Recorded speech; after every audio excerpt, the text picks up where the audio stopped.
Alrighty.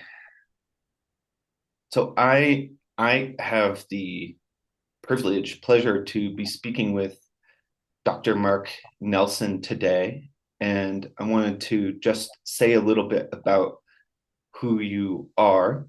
Not that you don't know, but so the audience knows. So Dr. Mark, Good to be reminded. it's probably good to be reminded. So Mark Nelson is a founding director of Institute of Ecotechnics. He's worked for decades in closed ecological research, ecological engineering, ecosystem restoration, wastewater recycling, and more, and currently serves as chairman and CEO of the Institute of Ecotechnics and also the head of Wastewater Gardens International. And notably, Dr. Nelson was one of the member of the crew of 8 Biospherians who entered Biosphere 2 in Oracle, Arizona for the first closure experience spanning 2 years, 1991 to 1993. Author of a lot of scientific papers. I got to look through your CV, and then also of some books, Life Under Glass, Crucial Lessons in Planetary Stewardship from 2 years in Biosphere 2, Pushing Our Limits, Insights from Biosphere 2, The Wastewater Gardener, and then the coming title, which I think will be published by Synergia Press, Irrationals in Hope of the Impossible. It's actually published by a publishing house in Rome, and it's available on Amazon Vita Nostra. So, Irrationals in Hope of the Impossible, which is a kind of humorous Sufi origin definition of a community that I really love. The Irrationals in Hope of the Impossible. Yes, why not? And the subtitle is The Origins of Biosphere 2 at Synergia Ranch, where I'm speaking from now in the 1970s. And this is where it all began and where we kind of invented the idea of ecotechnics and set these challenges to do real world programs and projects in significant and challenging biomes. Let's start there. I got introduced to your work through watching the film Spaceship Earth, which Right. just I recommend it to everyone I know, and I will continue to do so because it is so, this title, Irrationals in Hope of the Impossible. When I read that, I was like, it's so clearly demonstrated in Spaceship Earth, the a group of people coming together to do impossible stuff. Would you say something about kind of Synergia Ranch and your journey there and where it all began? Yeah. Yeah, with pleasure. Well, a little cultural background. I'm a first generation Jewish American. My parents were from the old country, Russia and Poland. They came out before, well, in the 1920s, before the Holocaust, but both of my families were affected by that. And one of the Jews without money, their values were was culture and education, and they could see that was the route.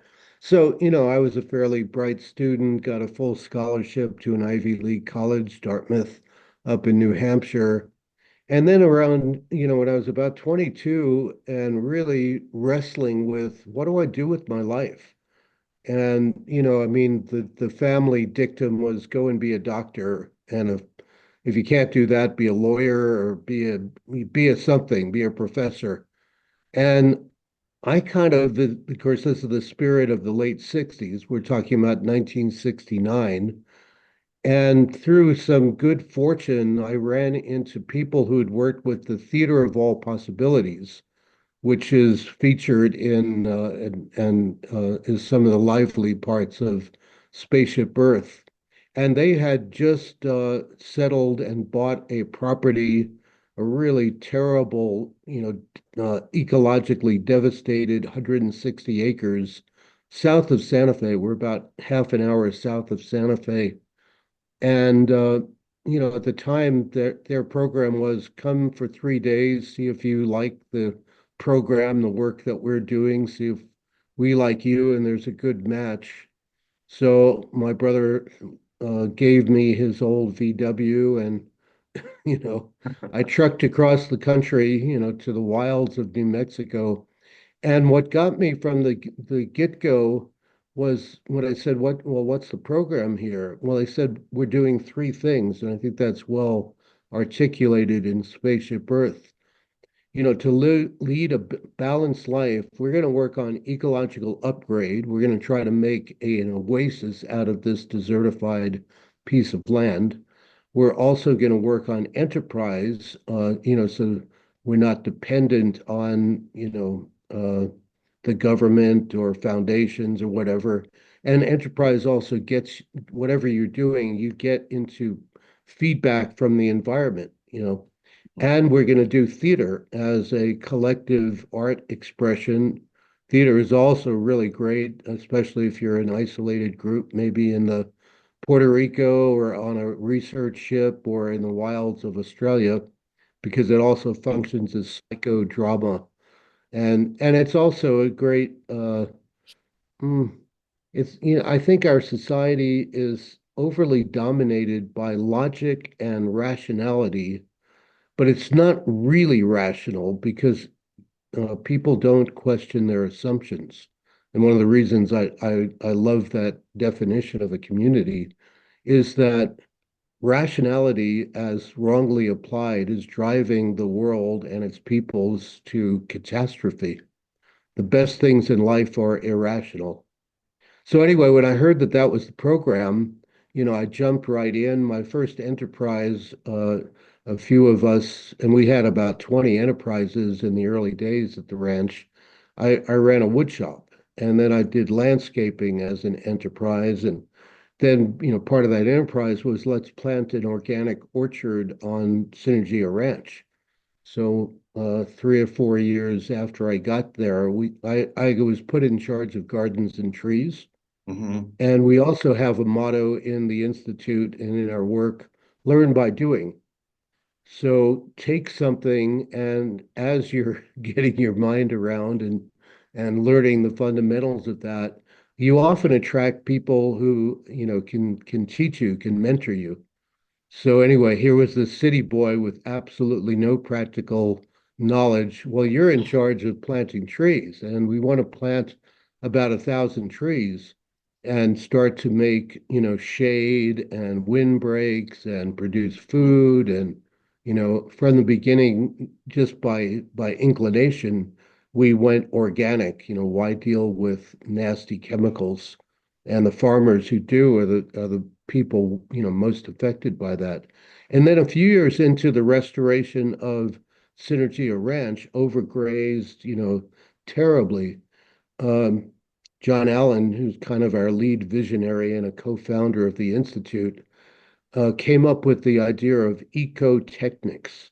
And it seemed pretty, well, it was common sense back then, and maybe it's not even as revolutionary now, 50 years later, as it was then. But the simple premise was we know enough about, the impacts that we're having on the planet, on local ecosystems, on biodiversity, to do a much better job of stewarding ourselves so that the theme and the concept of ecotechnics is, and technics kind of refers to everything people do, everything we do, how we build houses, how we live in cities or towns, how we farm, how we ranch, how we make products, that's all wrapped up into the ethnosphere or the technosphere that needs to be integrated harmoniously with the local ecosystem and the biomes and ultimately planet Earth.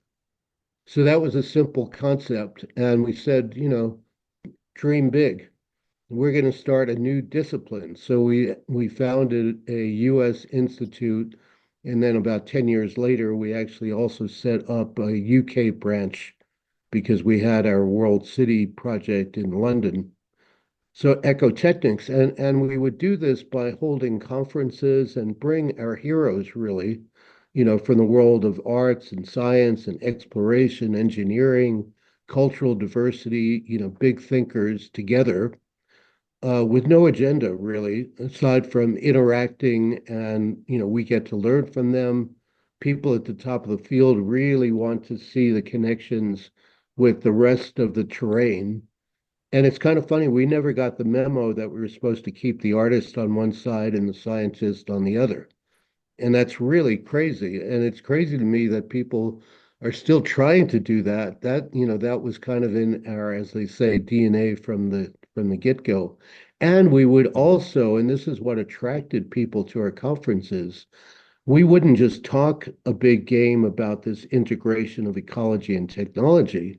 Let's take projects and let's not do the easy ones because they're being done and they may make some economic sense. Let's take on challenges of work that needs to be done that's not being done.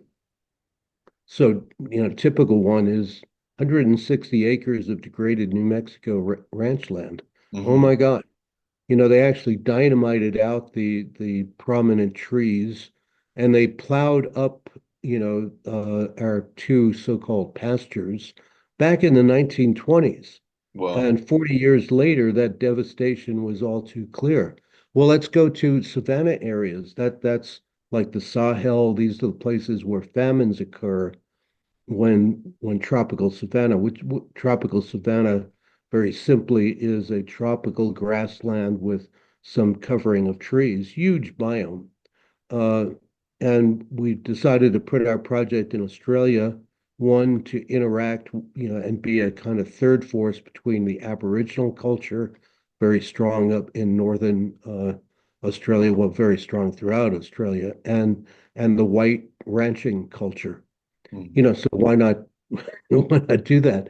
And the trick is, how do you make an enterprise there? So we got the lease for a 300,000 acre cattle ranch, and we started to manage that ecologically. And the woman who ran it for many years was a horse breeder. We started breeding horses adapted to that very challenging environment. And the project that I headed for a while and worked with for it lasted for about 40 years, was 5,000 acres, considered a very small holding, Well, 2,000 hectares for your metric listeners. And the core of that project, the economic core of it was we needed the improved pasture grasses and legumes to actually rehabilitate that land. So we became a seed company. And then later on, we also uh, became, we bred horses, following the lead of the other station, etc. Yeah, anyway, typical of that. And then build a research ship, and there's some nice footage in there of the excitement. And that was actually the first project after New Mexico, when we actually had founded the Institute, is if you're going to be relevant and get some comprehension of planet Earth, you have to, be able to deal with the oceans, the sea peoples, the coastal cultures around the planet. And as Arthur Clarke pointed out, you know, it was probably a mistake to call Earth Earth. It's really planet ocean, you know. right. So- And that was a great challenge. How can we do it and do it in a cost-effective way? So in New Mexico, we turned to adobe, basically mud, sand, and straw bricks, because it was the ground that we literally walked on. And if you have 20 to 30 people who are volunteering their time and doing 4 hours of work for the ranch, you can make 30,000 adobe bricks and build the housing and workshops. So similarly, when we came to build the Heraclitus, the most economic way of doing that was ferro cement, which is it's not a concrete chip. It's ferro cement, which combines the strength of concrete, but just a half inch of it with seemingly endless amounts of mesh and rebar. Oh Mhm. no, very sorry. Do we want to retake that? You can edit. I think it's okay. It's okay. Yeah, Yeah. it works. I have I have a Where question that I want to ask you about. One of the most amazing things to me about Synergia Ranch and the Institute of Ecotechnics is that there is something cultural where it seems that you and the others were this thing of learn by doing. You were really encouraged to not get a certificate, not go to school, not but to really go out and learn how to do impossible stuff. And what was it well, in I don't think we. Oh no, why are you still? These modern phones are harder to shut off than the old phones. Uh, no, I mean we're not proselytizing, and I'm not against education. And in yeah. fact, it's kind of a joke, but it's actually seriously true that people who join our work or just come and share their knowledge and pick up on what we're doing, they could have advanced degrees or, at the other level, and I was kind of educated, but I was a willing incompetent. I had a Ivy League degree, but could I do anything practical? I would say no. You know, Uh, I could answer a multiple choice test and seem very bright writing essays, but and I'd kind of make a joke of that in some of my writings when people said, pick up that 2x4. It's like 2x4? What does that even what does that even refer to? Yeah, so that's the fun of it. And I only got my degrees, Dr. Nelson and all that, after Biosphere 2. right. But because I wanted to spread ecological sewage treatment and show that you could, ecologically very low energy actually become a greenhouse gas or carbon sequester rather than releasing gases and make beautiful gardens out of that. I realized that probably it will give confidence, and I had a lot to learn. Let me get a master's and PhD, and fortunately, I worked with great people, and including H.T. Odom, the father of ecological engineering that you had mentioned. Ecological engineering is very, very close in concept to ecotechnics because it combines engineering thinking but trying to use natural processes, mechanisms as much as possible to reduce the amount of expensive and, difficult to replace, and you need trained people to run equipment. Yeah, so anyway, depending on the objective, then maybe you need some education. And, so Hmm. you kind of were making it like we're saying, no, get out of school, do no, it's kind of also like take whatever training you have, but if you're going to do a project, and we didn't get to Puerto Rico, how do we do sustainable forestry in the rainforest? Well, it was kind of a learn by doing because we were kind of desert rats, since the base marine camp for ecotechnics continued to be Synergia Ranch in New Mexico. But we came there and, the eminent foresters of Puerto Rico and the Caribbean said, here's a group of people that actually want to plant tens of thousands of trees and, show that a wood industry could happen on Puerto Rico. So, if your project aim is sufficiently audacious and not being implemented, you get the universe provides the help that you need. Similarly, when we were building the Heraclitus, all kinds of old sea salts came by, probably taking a little bit of pity on this enthusiastic rabble of synergists, what we call ourselves ecotechnicians. And let me mentor you on, rudders and navigation and how to do engines and sail making. And then make it eclectic. I mean, we did have a marine architect check our plans. We're not fools and do computer simulations. Of course, this is 1975 computers. Probably you have more computing power in your smartphone and get it done. Well, and get in the real world. I mean, that to me is the magic of it. So, it's all well and good, but my deep sense is I didn't want to just be a cog in a machine. If you look at the global technosphere of planet Earth, it may be making short-term money, but it is literally just pulverizing the Earth. Greenhouse gases and global warming, to me, is a symptom of a much deeper disconnect that we have between ourselves and, you know, the world of the biosphere, the world of nature, the world of soils and plants and microbes. You know, You talk about that a bit in pushing our limits about this disconnect. And you know, I was so amazed reading that book because in a way I got that you were reconnecting in some ways, or you were becoming very aware of your relationship with the world around you because it seems everything you did, you could measure it. You could see, this made a difference in the CO2 or the gases. And not everyone will have the opportunity to be in Biosphere 2, but how do you think, how can people begin to bridge that gap to become more connected to Earth, to Biosphere 1?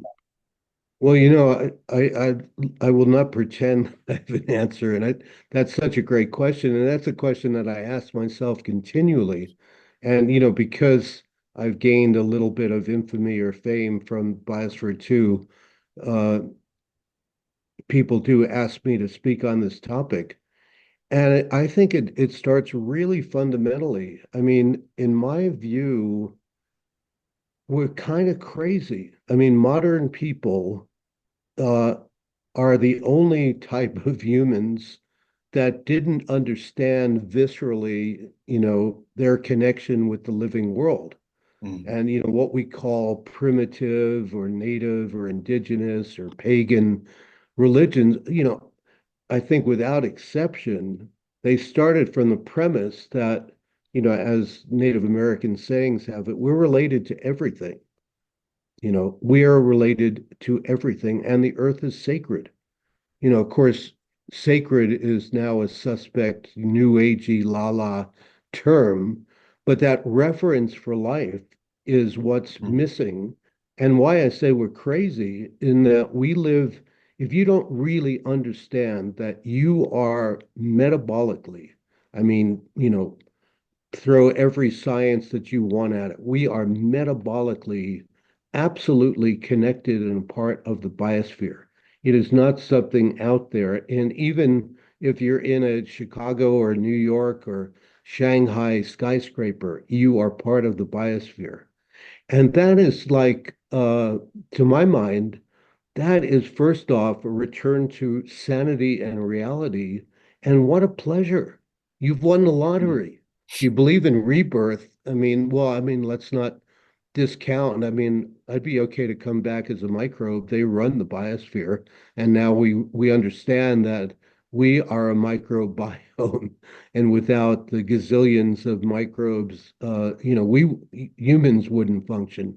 And so that's the first step is really grok that. And yeah, I find it really interesting because I've sort of been describing I'm a born again tree hugger, tree planter.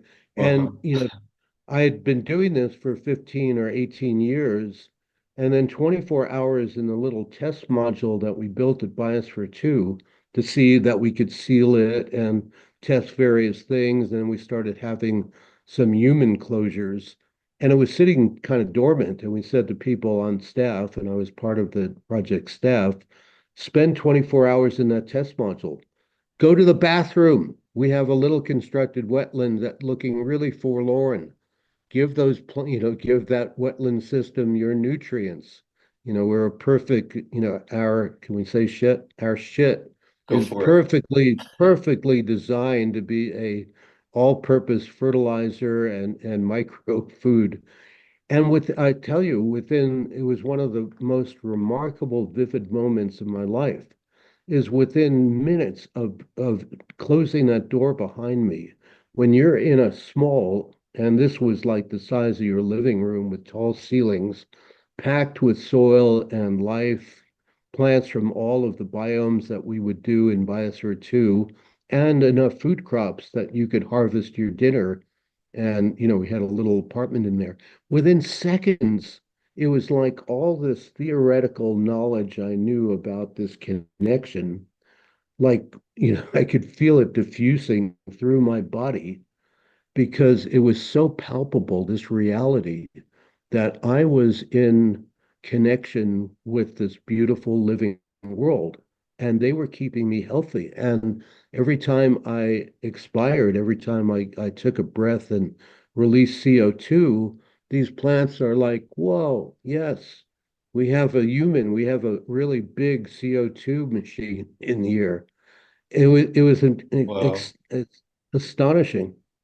And by the way, and I didn't know the film, informationally open. So that night they piped in this film called Silent Running, which is such a prescient film I think from the 1970s about creating a little world, etc. I don't want to be a spoiler alert, but it's a oldie but goodie, and it was so appropriate, for being in that closed system. And people came by. I was kind of a choleric marshal, you know, feisty, aggressive New York City kind of guy. They came by and they said, God, we haven't seen you look so relaxed. It was kind of like I finally come home. I finally come home and I was in like reality. And Whoa. that's when I said, I want to join the potential biospherians, go through the training, and through a series of luck, I was selected at the last minute really for that first closure experiment. But that's the thing, and I only learned after Biosphere 2 that, this kind of, the simplest way, once you try to get that insanity that the environment, the biosphere, the ecosystem is somehow separate from you, is go out into a natural place, go to a beach, Mhm. and enjoy, planet ocean and, the tides and the waves and what our moon is doing. And in Japan, they have a practice that I have read, a majority of Japanese do. It's called forest bathing, and Oh, yes, I knew periodically about that. go to a forest. Well, I was mentioning before we started recording that my time in the Lacandone rainforest, and we have a rainforest project, and every time I go there, or you can go to the mountains here in New Mexico, let the forest heal you. Just, the earth is so incredibly wondrous. And somehow, you don't have to only see it in a nature documentary. The earth is there. It's kind of like it is your what's the word that everyone's looking for? Your soul partner. Your soul, yeah, soulmate, soul partner. Your soulmate. Yeah, I kind of get carried away. I was talking, I think, to a community college graduation in Dallas, and I just came to me like everyone's looking for our soulmate. The biosphere is our soulmate, and we're children of the biosphere. You love pandas and elephants and redwood trees. Well, and I'm quite aware of the dark side of humanity. I Let me say that. Mhm. But, we are a product of the biosphere, and I think we can rise to the challenge. To me, sure, we have great challenges, and maybe, if you look at it rationally, we may not be able to rise to our challenge. But I have faith. We're survivors and we're children of the biosphere. E.O. Wilson, had that fancy term, biophilia. But I think Mhm. at the core of human beings, we love life. We're part of life. We're part of this amazing dance.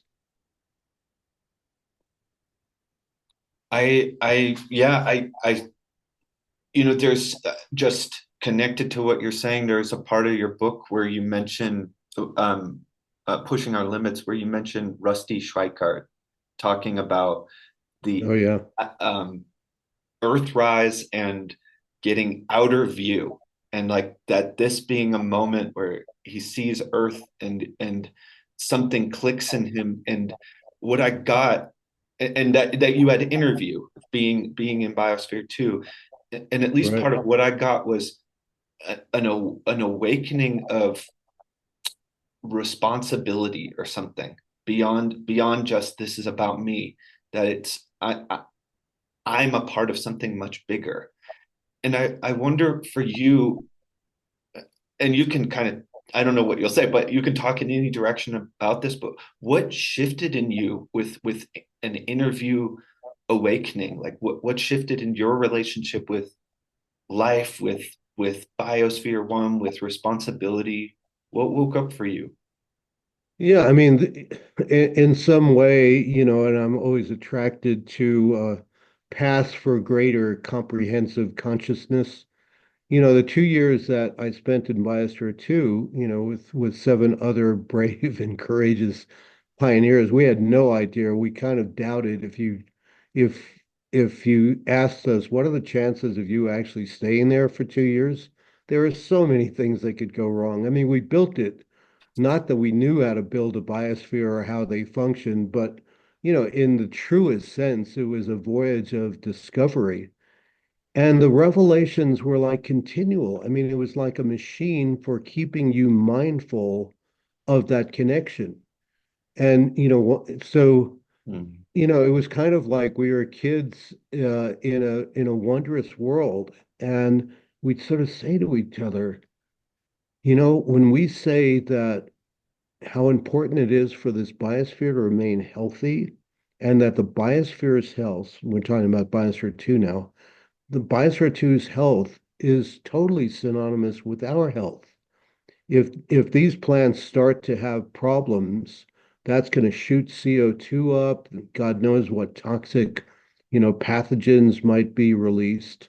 So Mm. that's a simple declaration, and I think it's so true on planet Earth. And I think it's not only a physiological threat.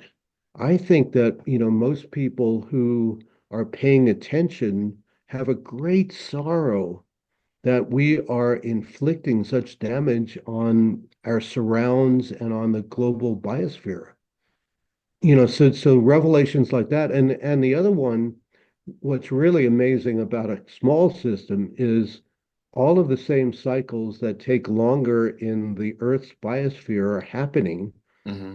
And John Allen again, who's a great thinker and wordsmith, his simple soundbite of what is Biosphere 2? It's a cyclotron for the life sciences. So, for example, and we're all fixated on CO2 as one of the greenhouse gases. Well, just picture your average, CO2 molecule. It stays 3 years up in the Earth's atmosphere before it gets, absorbed by the ocean, taken up by a plant and all the pathways, etc. That was 1 to 4 days in Biosphere 2. So literally, Well, we had 90 to 180 cycles of CO2 every year. And, some of our colleagues, it took us some time to adapt. And I think it was partly, that we got in sync with the rhythms of that biosphere. But one of the big profound things about a small biosphere is that there's nothing anonymous. There are no small actions because mm, everything that, we do has an impact and you can see it. And having the data, of course, Biosphere 2 is ultimately a quintessential scientific experiment on the small scale and on the holistic scale.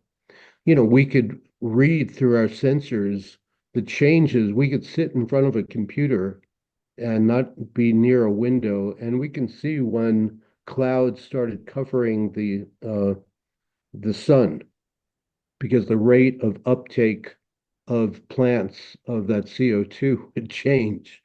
You wow. know, we had seen this in the test module. Linda Lay, who spent 3 weeks in there, and was a changed person like I was for my 24 hours.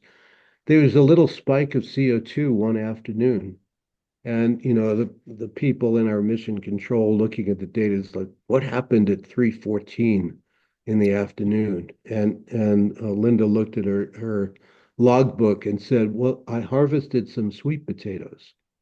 So harvesting a Wow. sweet potato is disturbing soil, and soil, as I learned in Biosphere 2, has 5 to 10 times the concentration of CO2 as the ambient air. So even something as simple as harvesting a sweet potato has an impact. And to me, one of the most profound and hopeful things about Biosphere 2 happened even before we did our, 4 years or so of closure experiments. It was, getting a group of top engineers together, workshopping and dialoguing and designing with a top group of ecologists. And it was really wild because these are two groups of people that hardly have a common language. Yeah. So the ecologists had to learn enough engineering. Oh, you want a waterfall and this, that, and the other in the rainforest? Well, I need some data here. I need some numbers Mm. so I can do my engineering job. And the engineers maybe had the biggest leap because they weren't just engineering a elegant technical solution. They had to consider the context, the ecological impact. And we knew a lot of people in the space field, and I've had the great pleasure of meeting astronauts and cosmonauts and hearing of their revelation, and I would love to do that overview effect when you see the Earth in its totality and there aren't little, national boundaries, and you see the atmosphere and how precious and important it is as this tiny little layer, about this beautiful marble. Yeah, so the engineers, for example, we need waves in the ocean. All right. Well, first off, they designed some pumps, and the marine ecologists lost their lunch. They said if we use those kind of pumps, you're going to pulverize every marine animal, all our shrimp and fish, they're all going to be chewed up. Mm. So the engineers went back to the drawing board, and then they came up with a beautiful, elegant solution. There's pumps called vacuum pumps. So we made a little area between the mangrove marsh and our living ocean with the coral reef. And every minute or two, 10,000 gallons of water got vacuum pumped up and then gently released. So we didn't wash out the beach that we created. And, time after time, this kind of interplay that, I started to say, people in the space industry know that because everything that goes into a space station or the vehicles that get there, they look at what are the outgassing, what's the pollution, so we had a beautiful illustration of Ecotechnics, actually. All the technology that supported that life. And my God, when you make a 3 acre, 1.2 hectare world with ceilings up to 25 meters, 80 feet, you have a lot of technology in there. But Mhm. each and everything that went in there, we had to look at what's its impact on life. And to me, that's one of the really revolutionary insights from Biosphere 2 and what we should be doing out in our global biosphere. We should get everyone with ecological literacy. And I was amused as I was changing graduate schools. I was hearing college presidents saying we should do more multidisciplinary work and we should get the artists and the scientists together and everyone who graduates with a degree from this prestigious higher education should be ecologically literate. Well, I think we should start with the Oh. engineers, you know, get the engineers on board and let's recognize, and we're all technophiles in the modern world, right? We love our devices, our laptops, our screens. So, forest bathing, really? Do I have to leave, checking my email 10 times an hour? Uh, Technology is a support for life. It enhances life. It makes it easier. And of course, in Biosphere 2, because we didn't have a lot of the natural functions, the free services that we're starting to appreciate that each ecosystem and the biosphere. So we had to supplement that with technology. But technology was definitely a supporting player. Biosphere 2 is a great, it's a little bit of an overstatement, but, it's also, it was a cathedral to Gaia, to the world of life. It was not a model of planet Earth, but from our experience, we made it a tropical, semi-tropical system because we're in southern Arizona. And we had rainforest and savanna and a coastal fog desert and a mangrove marsh, coral reefs, and a semi-tropical farming system. And all the technology, and it was so reassuring to see that all the technology that was in Biosphere 2 had been scrutinized, that it was compatible with and not harming the world inside. Now, you want to talk about common sense? This should not be revolutionary. This is how we should actually operate. So I think we're at this very interesting threshold. And I'd like to point out Mm. 30 years ago, when we were doing Biosphere 2, people could not spell the word biosphere. And I kid you not. The firm, back of it was called Space Biospheres Ventures or Biosphere 2. And I had to spell it for people. And, it was such a foreign word. Now, I would say pretty much everyone in the world knows what a biosphere is, but they don't know the implications. And of course, we chose not econauts or some fancy, weird sounding title. We decided to call the crews inside biospherians because they're living in a biosphere. So the beauty, which I hope I've translated and communicated in pushing our limits, et cetera, is we were Yes. very cognizant that we had a young growing up biosphere, and we were on the learning curve of what it meant and what skills and sensitivities we would need to really be biospherians in practice, not just in name. Well, So there's we're all biospherians. How about that? me included. I You included. I'll take Well, it. I mean, yeah. I do like to say you are potentially I think we should set the stand. You are a child of the biosphere, but whether you're a biospherian, I think depends on one, you getting out of fantasy and actually understanding what that means. And I think just understanding what that means, my God, there isn't a formula for being a biospherian, and people have different skills and potentials. But to really understand that and to understand that there are no small actions that weren't in Biosphere 2, everything has consequences. I think just, getting people out of fantasy and really trying to, I'm old by using the word grok again, to really embody, to try to really get your whole body understanding, what a biospherian means. And that will change who you are and how you act. I have a question about that may be connected.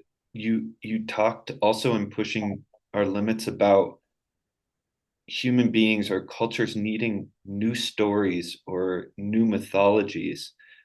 And what I maybe I'm wrong, but what I got was that those kind of new stories or new mythologies could facilitate a different kind of connection to the maybe the kind you're Yeah. talking about, where it's not the biosphere and me, but it's I am a child of this, or I Yeah.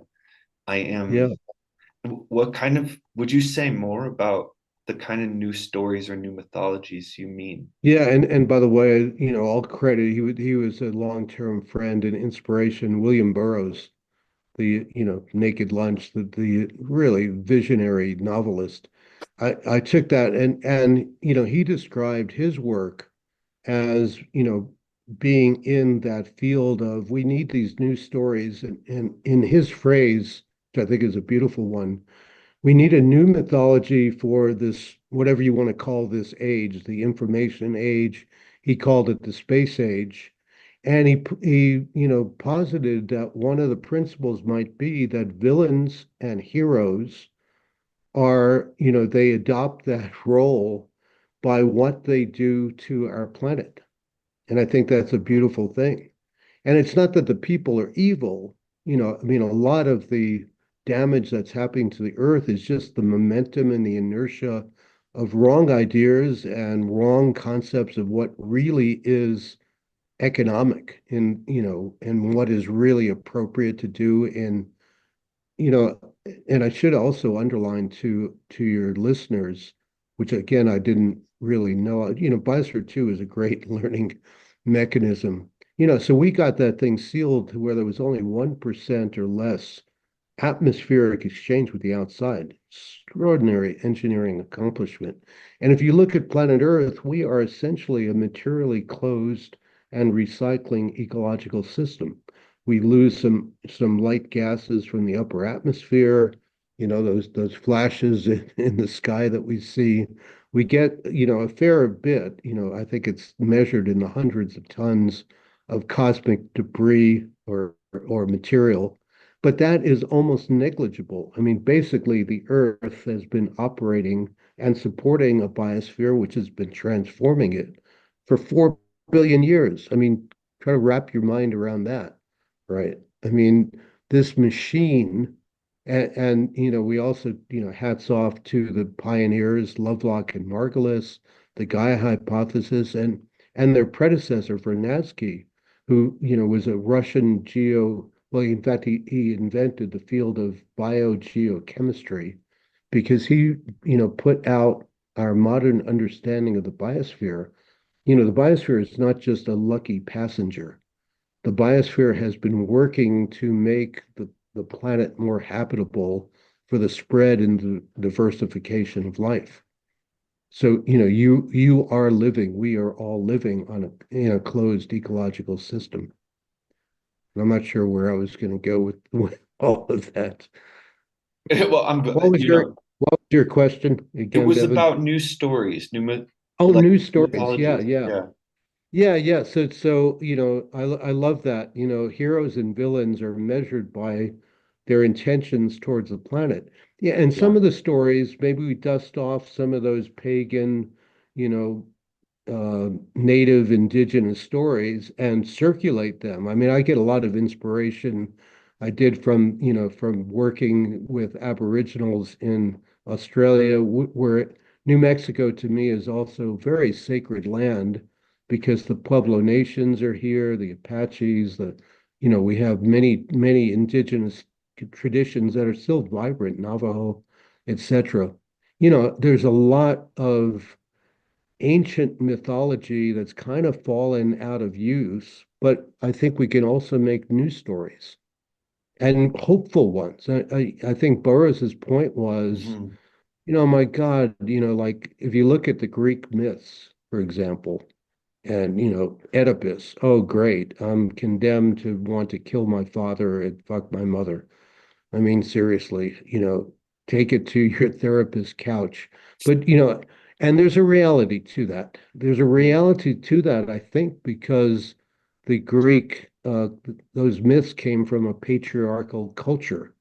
And that's why there's so many evil, powerful women in Greek myths. So, critically looking at these stories and how they twist the human mind is also very, very helpful. But yeah, new stories. And we're in a completely new era. I know the geologists have not decided that we're in the Anthropocene, but we really are in the Anthropocene, whatever they say. And Vernadsky, who was writing about it, understood that, now 80 years ago when he died.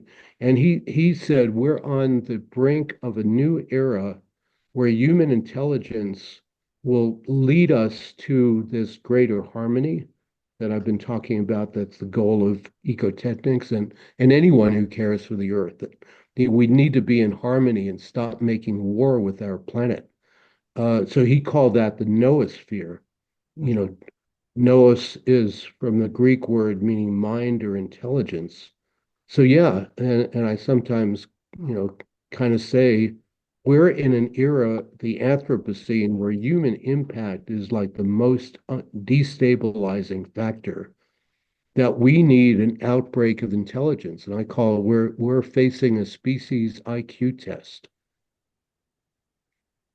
I have a question about that with um, something like, part of this interview is for Communities Magazine to talk a bit about how eco villages and intentional communities, the role that they might play. And I wonder, from your experience of being a part of Ecotechnics and Synergia Ranch, what role could you see communities, eco villages, etc., playing in upgrading human consciousness in relationship with the biosphere, with Earth and society? Yeah, no, I'm glad you're pinpointing that. And, I don't think we knew the term intentional community. But, when I look back and at present, Institute of Ecotechnics is flourishing and doing challenging projects. That sense of community, I think, is one of the really wounding things about modern automatized nuclear family. You're a great individual and you only Mhm. should care about, your partner and your children and your that's silly. That's crazy. And it's very depauperizing to people. So, community, eco villages, intentional communities, but also, you know, I, for many years have been an organic farmer, and we still have that organic orchard I planted and an organic regenerative agriculture now. One of the wonderful things about being a farmer here in northern New Mexico is there's a really vibrant farming tradition that goes back through how the Pueblos farmed and hunted to the Spanish who came here. It's a beautifully diverse cultural landscape, and that's a community. And so you go to the farmers market and a lot of the farms, you've visited them, you've housed open houses, farmers learning from other farmers, and that terrible sense that you're kind of isolated. So eco villages, Mhm. it's very funny. My brother, who followed the family dictum and became a medical doctor and now a psychiatrist, he wound up in an intentional community very close to the biosphere, actually, and it was started by art students and professors from the University of Arizona. So here, my Wow. my only sibling is in a community, and community just enriches your life. I mean, I think it's really difficult psychologically. We are social animals. If you look at the history of humanity, for most of our time, we were very egalitarian in these hunter-gatherer, societies. And patriarchy is a recent invention, and I think it's kind of, if we're going to, judge things by their results, I have to say that whatever, 20,000, 30,000 years of patriarchy, I think it's kind of like it should head to the dustbin of the world. So, I mean, one of the other exciting things is that there's an awakening of let's empower women. We disempowered them. My God, the white goddess, all that myth. And women are, the child bearers. They are connected. And it's very funny in the Institute of Ecotechnics, at one point when we had 7 or 8 projects, kind of looked around and each and every one of them, the top manager was a woman. And that wasn't Whoa. by design, it was just by talent. So I kind of like, Devin, I don't know if you resonate to this, but I love being like a lieutenant, like second in command. And I think men, we need to psychically, get together in men's groups, have vision quests, do our dreaming thing. Uh, and as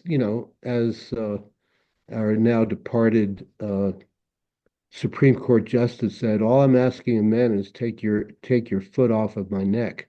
And that's part of the challenge and the hope that we have is empower women, educate women. That's how we actually get population under control. It's not a zero-sum game.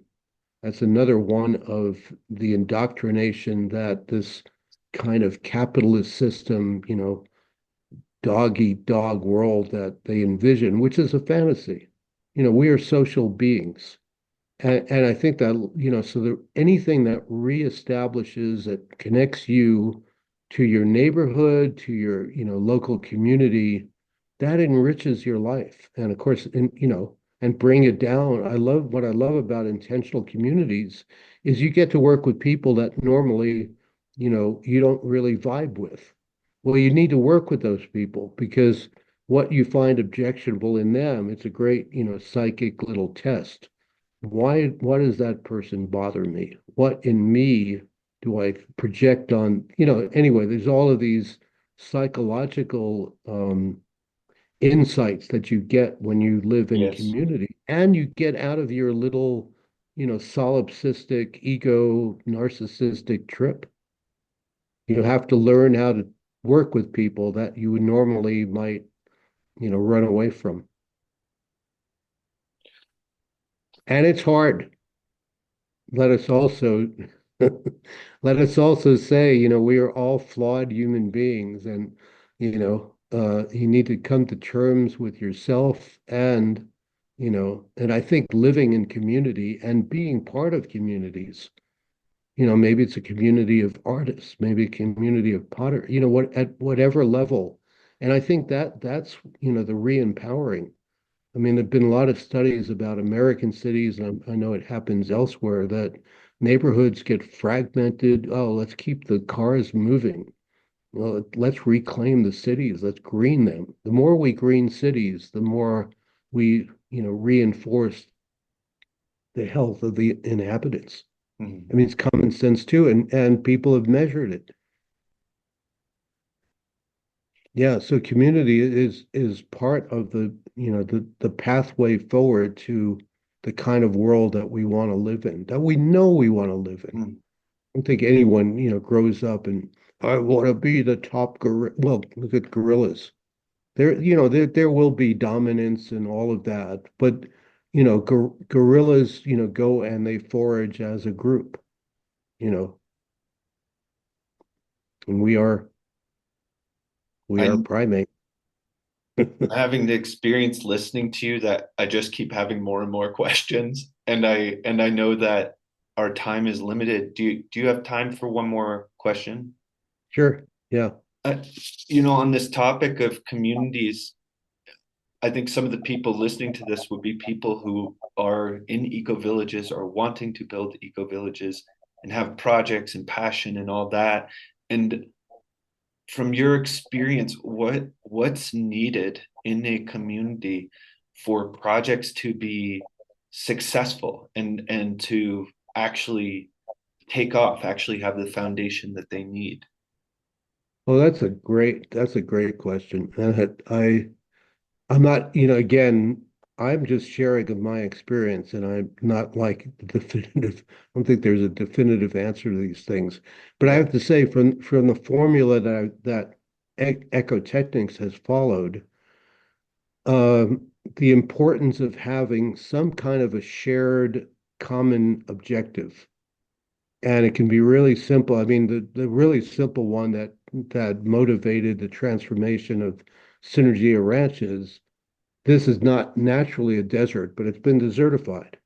And so our through line here is to make this an oasis, a cultural oasis, an ecological oasis, a psychological, artistic, value oasis.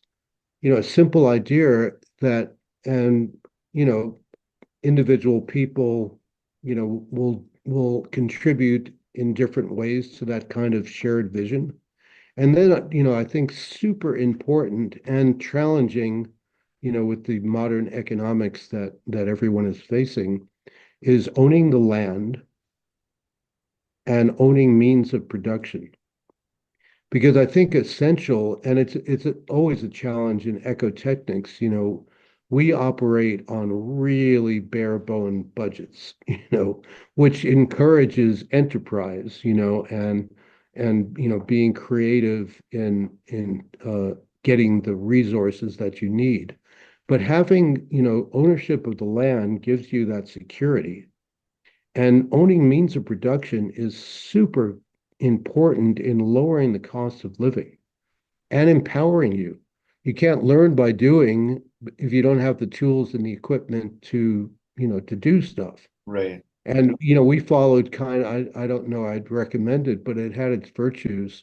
We kind of started the ranch with the idea that we would use hand tools and then we would greater appreciate, mechanical tools. So, for the first few years and for the first decade or two, we built the ranch on shovels and hand saws and wheelbarrows, you Whoa. know, metaphorically. And then, of course, we started a wood shop and oh, we got a table saw and we got a joiner and we had a radial saw, all this equipment. But you really appreciate and so to make that wood shop and kind of in my DNA is I want to make beautiful products that people can afford. So instead of making one table, we'd have production runs. We'll make 10 tables or 20 tables. And you need the efficiency. And then when you take a project, so the means of production depends on what you're doing and the scale. So in Australia, we were driving big tractors and combine harvesters to harvest the seed and haymakers and you name it because on 5,000 acres, excuse me, a wheelbarrow and a shovel is not going to really cut it. Uh-huh. But means of production, and that really is empowering. And then, as much as you can build your infrastructure, and so the early, there's a frenzy of building, and I do recommend, especially for people who are in communities or thinking about it, that book that was just published, Irrationals in Hope of the Impossible, because that is the first in-depth telling of that struggle and the difficulties and the explosiveness and also, by the way, I think most people, we also really have a spiritual component that needs to be fed. And I think that's the other great thing about community. Yeah, it's all well and good to, find a nice spot and meditate on your own. Meditate with your community. Or even, make a meditation and announce it, where neighbors could come and join you. The power of harnessing a group of humans is incredible. But anyway, means of production, then you can build spaces and you get yourself out of having to pay for every specialized thing. We ran a construction company, for example, in Santa Fe, and it was kind of revolutionary. And again, hats off to my colleague John Allen, because he said, you know, that was one of our enterprises, a construction firm. But we didn't want to work 9 to 5, 5 days a week. We wanted to continue, working on the oasis here and our personal work, etc. So we set up that construction firm and we built 31 Adobe houses, 1975 to 80 in Santa Fe, kind of reviving Adobe architecture. 4 day week, 4 hour days. Wow. 5 minute break every hour where you could go and get a coffee or a tea, talk to people, or also sense, you know, what have we done in this last hour? Appreciate and digest what you work. And then we set it up to where we move people from one crew to another. So everybody working on that project learned every step of how you make a house. And like if we had licensed plumbers and electricians, obviously, uh, in the afternoon, they had classes for their crew. And by the end of that project of the 5 years of building, a good part of our workforce had their own licenses and they could be electricians or plasterers or whatever. Think outside the box for heaven's sake and empower people. I mean, education, I mean, I'm all for education, but I think there's a limit to academic education. I mean, I think schools really should let their students, maybe there really should be a year or two before you go to university, take a break in the middle of your 4 years at university and go and work with people and get involved with life. That separation between academia and the world is insanity. Mhm. So yeah, I mean, and again, John Allen was like a child. He's like a half generation older than me. He was a child of the Depression, and he's from Oklahoma. So he always liked to joke that ecotechnics was kind of tapping into one or two types of traditional schools, one of which is the school of nuts and bolts and the school of sink or swim. So yeah, they gave me the title of, being in charge of gardens and trees. And literally, and I described this in Irrationals, I couldn't tell where, how deep to plant these tree seedlings. It's not really obvious to an urbanite, overeducated bum like myself, and you learn those poor first trees that I planted, a little bit by yeah. So when you get involved and follow your bliss. I mean, Joseph Campbell had the right mantra. It's really depressing to me, and studies show that most people kind of only do their jobs because otherwise they don't have food for their family, et cetera, et cetera. Mhm. I mean, some of them actively despise the jobs that they're in. Is we need to really rethink our economic system, our education system. We need to, as a species, we all need to learn how to live properly on planet Earth. And the inspirations, I think there's a reason why people, have respect and are now, putting the flashlight and the spotlight on indigenous cultures. I mean, the Aboriginals lived in Australia for 40,000 years. We're doing a project in wastewater gardens now with marsh Arabs who built amazing architecture, that same architecture 8,000 years ago in Babylon and Sumeria. There's a lot of lessons that we can get from ancient cultures and traditions. And that's not the sum total. How do we learn to really adapt our love of technology, a justified love? How do we really make it empowering and not just addictive? So, yeah, the challenges are great and the opportunity is great.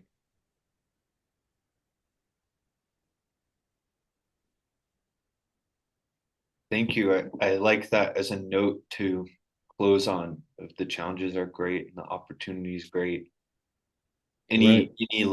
Any other last words for now? Well, one of the meditations that we do here is courage in adversity, compassion for suffering, friendliness to happiness, appreciation of achievement, and equanimity to stupidity. And all of these are both for yourself and the compassion for, the people around you. So that's a good mantra. So courage, compassion, friendliness, appreciation, and equanimity. And as they say, good luck. Thank you so much for your time today and talking to me. I really appreciate this conversation. Yeah, me too, me too. I really enjoy it. And let's think about, the article would be geared for like a community eco village kind of magazine. Yes, Yeah. exactly. Do you want to give a first shot at it and I can collaborate with you? However you want to do it. Yep. I'll just pause the recording here and Right. yeah. Anyway, thank you so much. And we